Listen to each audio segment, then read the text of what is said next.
Thank you, judges, for being here to judge my presentation on the lack of attention in men's mental health and the stigmas placed on men and how it affects them.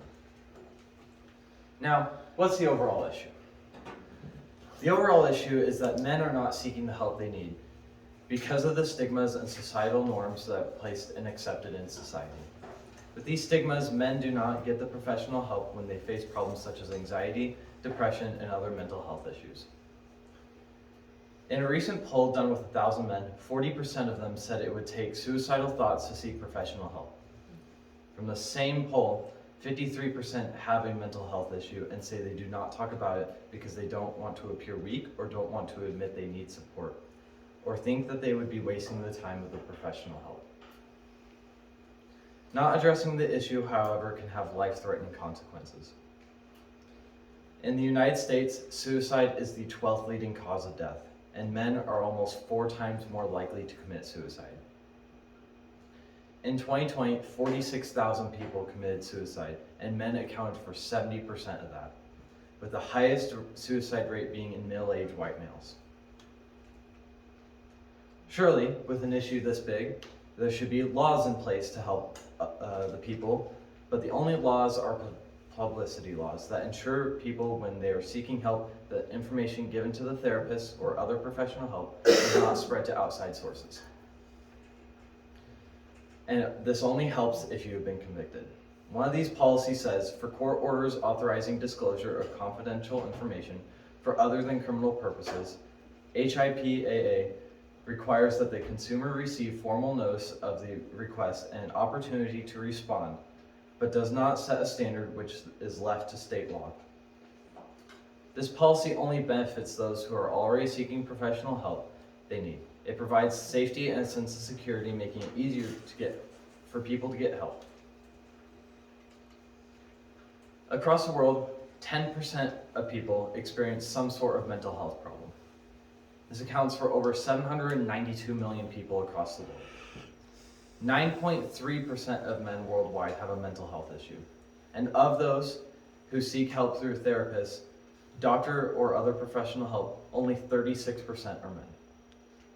The age-standardized suicide rates in 2016 were 15.7 deaths per 100,000 population for men, and only 4.8 per 100,000 population for women.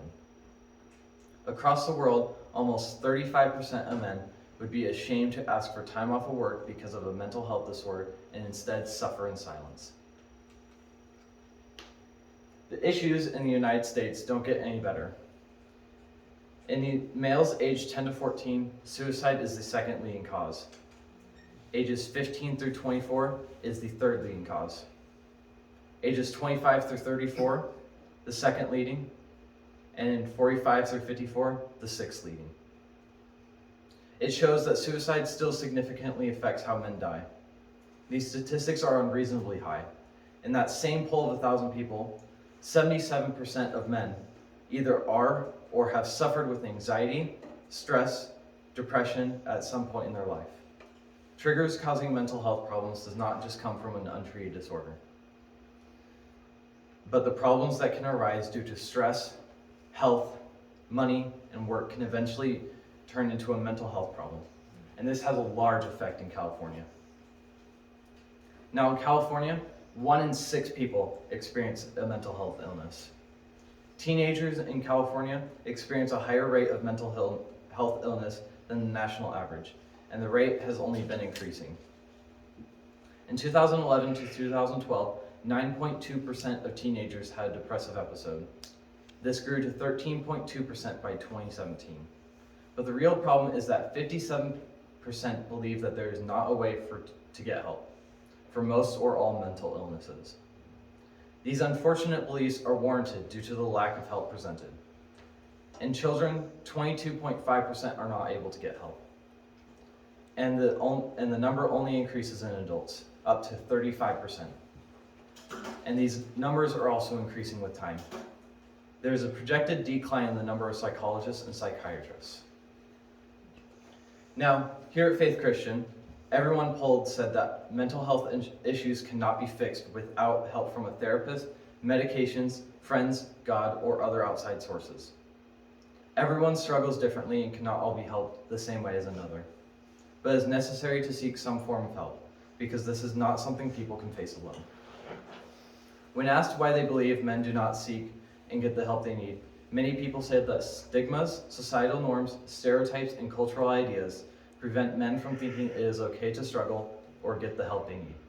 Statements such as toughen up, you are weak if you struggle, and mental health issues are not manly are common ideas that can prevent men from getting help. This saying, sticks and stones may break my bones, but words will never hurt me, is another broken saying because words and ideas consequently hurt people. Now in the Bible, there are accounts of people having anxiety. In 1 Peter calls us to cast all our anxieties onto God. And also in Philippians, Paul says, do not be anxious about anything, but in every situation, by prayer and petition with thanksgiving, present your requests to God. And the peace of God, which transcends all understanding, will guard your hearts and your minds in Christ Jesus. Back then, help was not as available as it is today. But throughout it all, those suffering did not discredit men and tell them they were weak if they had issues or needed to deal with it alone. They were told the opposite, to seek help. So what are we called to do as Christians? Knowing people who deal with mental health issues, we should be willing and able to help. Paul writes in Romans 12 about renewing our minds. Renewing our minds can be done in many ways, like professional help, but seeking God should always be number one. In Psalm 34, it says, when the righteous cry for help, the Lord hears and delivers them out of all their troubles. The Lord is near the brokenhearted and saves the crushed in spirit. Many are the afflictions of the righteous, but the Lord delivers him out of all. He keeps all his bones, not one of them is broken. Affliction will slay the wicked, and those who hate righteous will be condemned. At the end of this verse, it says that those who hate those who are struggling and are with God will be condemned for these actions, such as placing stigmas on others. Now, you may be wondering, why does this matter to me? Since the 8th grade, I have had depression and anxiety that has been undiagnosed up until this last year. This has affected me in more ways than one. Initially, it started as a constant state of sadness, but grew with anxiety as years went on. I had so much mental distress that it shifted the plates in my neck, causing me immense pain, which led me to not be able to play sports or focus in class. I dealt with this for 6 months, and only because I went to the doctor for the pain did the doctor come to realize it was anxiety and depression causing this pain. On the depression scale, I scored an 18 out of 21. And on the anxiety scale, I scored an 11 out of 15.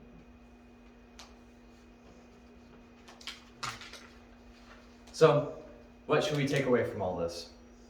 Men are not able to get the help they need because of stigmas they hear and know. Men are affected by mental health as much as women, but internalize their struggles due to stigmas, including if men have a mental health issue, they are weak. They should be strong enough to deal with it on their own, and many more.